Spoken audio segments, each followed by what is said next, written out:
We need more psychology.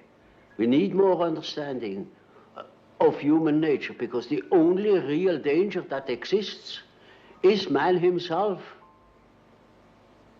He is the great danger, and we are pitifully unaware of it.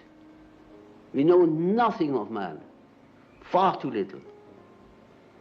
His psyche should be studied, because we are the origin of all coming evil. In 1939, as Europe teetered on the brink of World War II, a journalist asked Carl Jung whether he thought another global conflict was inevitable. Jung's answer wasn't about armies or politics. It was about human nature. He warned that humanity's failure to confront its inner demons, its greed, its fears, its capacity for cruelty, made war not just possible but likely. And then it happened. Millions dead, cities reduced to rubble, horrors unleashed that still haunt us today. Jung's prediction wasn't the result of clairvoyance. It stemmed from his understanding of the psyche.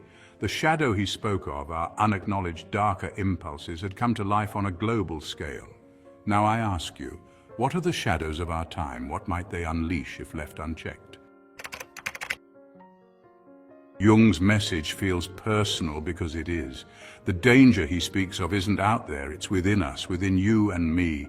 Think about the last time you lost your temper, acted out of jealousy, or let fear dictate your decisions. Now magnify those emotions across billions of people. The wars, the environmental crises, the social divisions we see today are not random.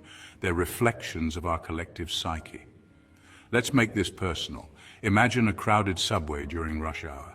A stranger bumps into you and mutters something under their breath. You feel anger bubbling up. In that moment, the shadow is alive, a primal instinct to defend, retaliate, assert dominance. Perhaps you hold back, perhaps not. Now scale that up. What happens when entire nations act from this place of primal, unchecked emotion? To understand the shadow, let's revisit a historical example: Nazi Germany. Carl Jung lived through the rise of fascism, and he observed how collective shadows consumed an entire society. Jung believed the horrors of the Holocaust weren't simply the work of one evil man, they were the result of a society projecting its unacknowledged fears and desires onto scapegoats. In Jung's words, the more unconscious we are of our inner world, the more it influences us externally.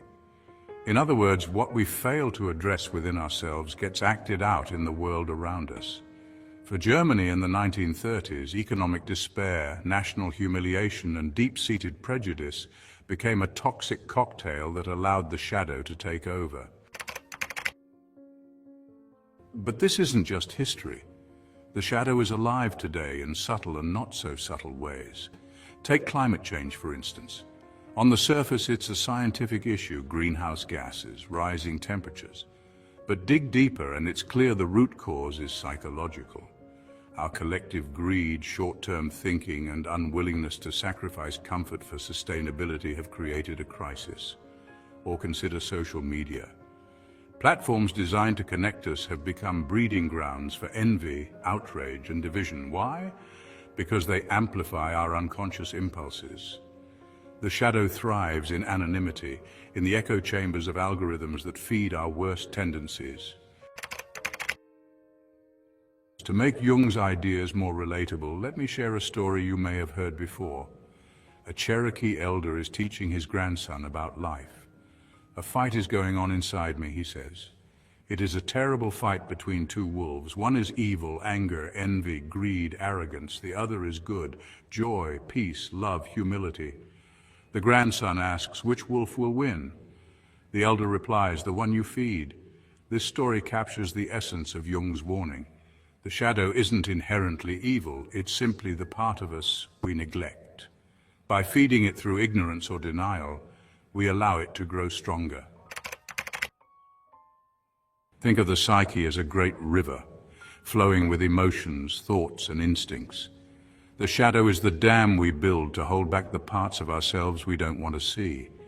But over time, cracks form, the pressure builds, and when the dam finally breaks, the floodwaters don't ask permission. They destroy everything in their path. This is why Jung emphasized the importance of confronting the shadow, not to destroy it, but to understand and integrate it. So how do we do this? How do we prevent the flood? Jung offers a roadmap. 1. Acknowledge the shadow. Begin by recognizing the parts of yourself you'd rather ignore. Are you quick to anger? Do you struggle with envy? Be honest with yourself. 2. Integrate, don't suppress. Integration means bringing the shadow into consciousness, not acting on it impulsively, but understanding it. For example, anger can be a signal that a boundary has been crossed. By understanding it, you can respond thoughtfully rather than react impulsively. 3. Seek dialogue. Jung believed in the power of inner dialogue, whether through dream analysis, journaling, or therapy.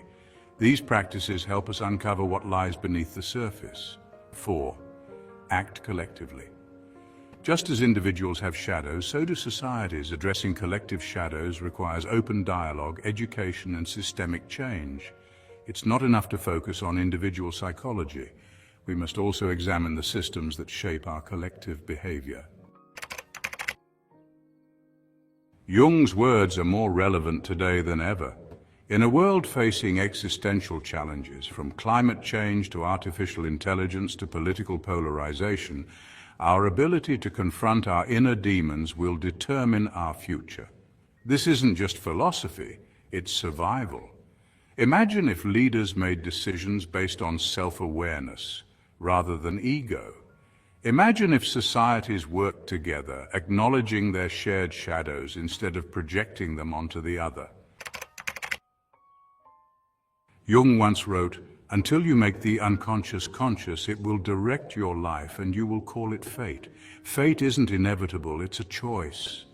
And that choice begins with understanding ourselves, confronting our shadows, and feeding the better wolf within."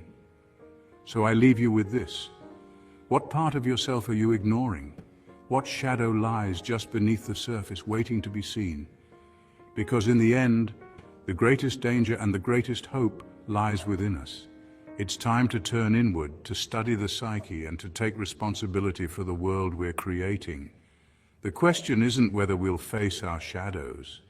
The question is, will we do it before they consume us?